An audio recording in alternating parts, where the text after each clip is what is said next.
एक आदमी की आंख खुलती है और वो खुद को एक बौनों की दुनिया में पाता है। उसके पूरे शरीर को कसकर रस्सियों से बांध दिया गया है, यहाँ तक कि उसके 45 नंबर के कैनवास जूतों में भी ताले जड़े हैं। अचानक वह जोर से चिल्लाता है और सारी लकड़ी की कीलें जमीन से उखड़ जाती हैं। वह अविश्वास से वहीं कूदने लगता है और चाहता है कि यह अजीब सपना जल्दी खत्म हो जाए। लेकिन तभी एक जनरल घोड़े पर सवार होकर आता है और भाले से उसके पैर पर हमला करता है। दूसरी ओर कुछ सैनिक हुक फेंकते हैं जो उसकी पैंट की कमर में अटक जाते हैं और फिर जोर से खींचना शुरू कर देते हैं। इस झटके से संतुलन खोकर वह जमीन पर गिरता है और फिर से बेहोश हो जाता है। जब दोबारा होश आता है तो वो खुद को कसाई के तख्ते पर रखे मांस की तरह किले के अंदर ले जाए जाते हुए पाता है। लोग उसे देखने के लिए जमा हो जाते हैं, यहाँ तक कि राजकुमारी जो बहुत कुछ देख चुकी है वह भी हैरान रह जाती है। अगले दिन पॉल वही आदमी को खेतों में ले जाया जाता है और उससे जबरदस्ती खेत जोतवाया जाता है। तभी किले पर हमलावरों का हमला हो जाता है। हालात बिगड़ते देख जनरल तुरंत पॉल को मोड़कर वापस किले की ओर ले जाता है। पॉल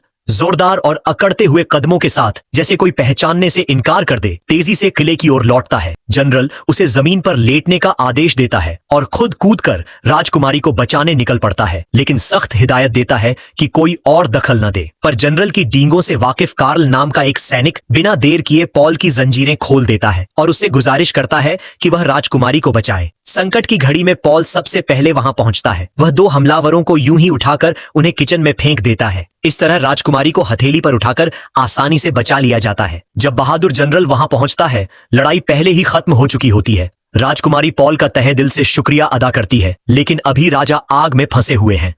पॉल बिना कुछ कहे मदद के लिए फिर से दौड़ पड़ता है। वह राजा को छूने की कोशिश करता है, लेकिन आग की लपटों से उसकी उंगलियां झुलस जाती हैं। जब सब लोग असमंजस में होते हैं तो होशियार कार्ल सुझाव देता है कि आग बुझाने के लिए पानी चाहिए। पॉल को बात झंझती है और वो कुछ ऐसा कर जाता है जिसे देख सबका मुंह खुला का खुला रह जाता है।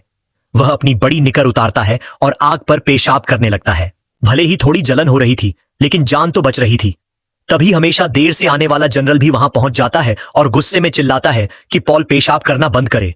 लेकिन पॉल मुड़कर बाकी बचे पेशाब की आखिरी बूंदें जनरल को समर्पित कर देता है। इस घटना के बाद पॉल बौनों की दुनिया का सबसे बड़ा हीरो बन जाता है।